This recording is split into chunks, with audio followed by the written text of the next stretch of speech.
Dikisahkan ada seorang saudagar kaya. Dia mempunyai toko yang besar dan mempunyai karyawan yang banyak. Suatu hari tokonya disatroni pencuri. Semua barangnya dikasak ludes tak tersisa. Lalu si pencuri melarikan diri. Atas peristiwa itu, saudagar tersebut menangis sejadi-jadinya.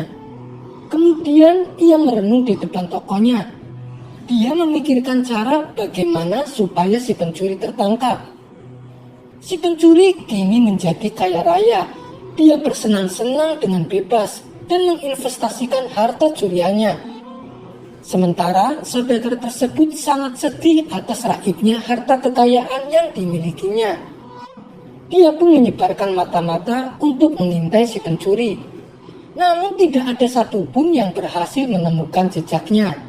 Akhirnya si saudagar berencana untuk mencarinya sendiri. Dengan menyamar layaknya pengemis, dia berjalan mengelilingi kampung. Pakaiannya yang kotor dan lusuh membuat orang-orang tak mengenalinya. Dia mengemis kepada setiap orang yang dia jumpai. Setelah beberapa bulan, ia terus berpindah-pindah dari satu kampung ke kampung lain. Tapi belum berhasil menemukan si pencuri, sampai-sampai dia merasa putus asa.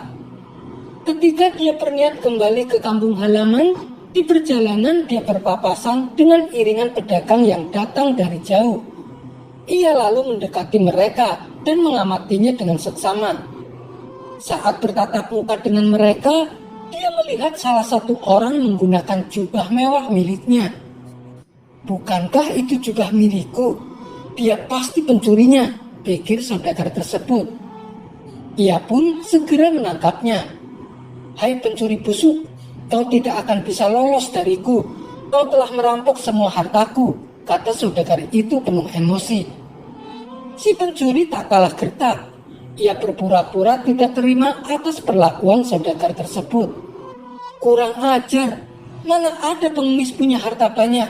Lihatlah penampilanmu, kotor dan bau." "Oh iya, aku ingat. Kamu dulu yang pernah bekerja padaku. Tapi kamu saya pecat karena kerjamu tidak becus. Jadi begini cara kamu mau membalasnya, mencoba mempermalukan aku di hadapan orang-orang. Masih untung dulu saya hanya memecatmu. Seharusnya saya memenjarakanmu karena kamu pernah kedapatan mencuri barangku," kata si pencuri berpura-pura. "Apa? Mencuri hartamu? Kamu yang mencuri hartaku. Enak saja kamu membalikan fakta," balas si saudagar tidak terima. "Aku tidak akan membiarkanmu lolos. Ayo ikut bersamaku menghadap Tuan Hakim. Kau akan mendapatkan balasannya," kata si saudagar melanjutkan. "Ayo, saya tidak takut. Hakim pasti lebih tahu mana pencuri yang sebenarnya," timpal si pencuri. Maka mereka berdua pergi menghadap Tuan Hakim. Di depan Tuan Hakim, keduanya menceritakan apa yang terjadi.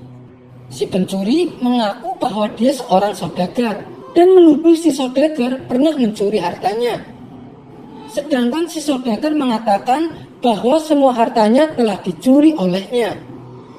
Hakim pun menjadi bingung dan tidak tahu siapa di antara mereka yang benar.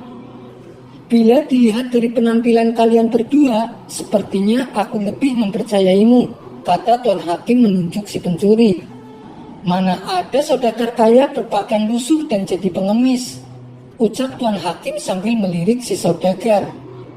"Benar Tuan Hakim, mana ada saudagar kaya jadi pengemis dan berpakaian lusuh begitu," timpal si pencuri. "Tenang dulu, aku tidak akan gegabah mengambil keputusan.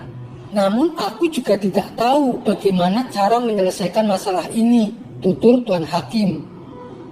"Di antara mereka pasti ada yang berbohong. Tapi aku tidak tahu siapa yang sebenarnya pencuri," kata Tuan Hakim dalam hati. Dikala Tuan Hakim sedang kebingungan, tiba-tiba terlintas di benaknya sosok Abu Nawas. "Baiklah saudara-saudara, untuk menyelesaikan masalah ini hanya ada satu solusinya. Nanti akan ketahuan siapa di antara kalian yang berbohong," tutur Tuan Hakim. "Apa itu solusinya Tuan Hakim?" tanya mereka berdua. "Saya akan panggilkan kawan saya yang bernama Abu Nawas. jawab Tuan Hakim. Mendengar nama Abu Nawas disebut, si pencuri sempat menelan ludah. Waduh, bahaya ini. Jangan sampai aku ketahuan. Pokoknya, kalau Abu Nawas menyuruh apa saja, aku harus menurutinya. Jangan sampai dia curiga, pikir si pencuri. Singkat cerita, datanglah Abu Nawas. Tuan Hakim lalu mengadukan kasus yang membuatnya pusing dan kewalahan. Kemudian Abu Nawas menghampiri 2 orang yang sedang bertikai. Jadi itu masalahnya. Kalian berdua saling tuduh dan tak mau ada yang mengaku. Baiklah, di ruangan ini kan ada 2 jendela. Aku minta kepada kalian berdua untuk membuka jendelanya. Dan masing-masing dari kalian supaya menjolorkan kepalanya keluar jendela. Perintah Abu Nawas. Mereka berdua menuruti dan segera melakukannya. Saat mereka sudah dalam posisi yang diperintahkan Abu Nawas, tiba-tiba Abu Nawas berteriak, "Hei penjaga, pukul kepala si pencuri." Ketika si pencuri mendengar teriakan Abu Nawas, tanpa ia sadari, secara refleks kepalanya langsung masuk ke dalam ruangan. Sementara si saudagar hanya terdiam tak bergerak dari tempatnya. Dengan demikian, Abu Nawas pun bisa mengetahui siapa pencuri yang asli. Pencurinya adalah orang itu yang berpenampilan seperti saudagar, kata Abu Nawas. Tuan Hakim langsung menyuruh prajurit untuk menangkapnya. Si pencuri akan dihukum penjara dan diharuskan mengembalikan sisa harta curiannya. Sementara si saudagar akhirnya senang hartanya bisa kembali. Ia pun tak lupa mengucapkan terima kasih kepada Abu Nawas. Sebagai rasa terima kasihnya, si saudagar memberikan hadiah uang kepada Abu Nawas. Sampai di sini dulu perjumpaan kita. Semoga Anda terhibur. Wassalamualaikum warahmatullahi wabarakatuh.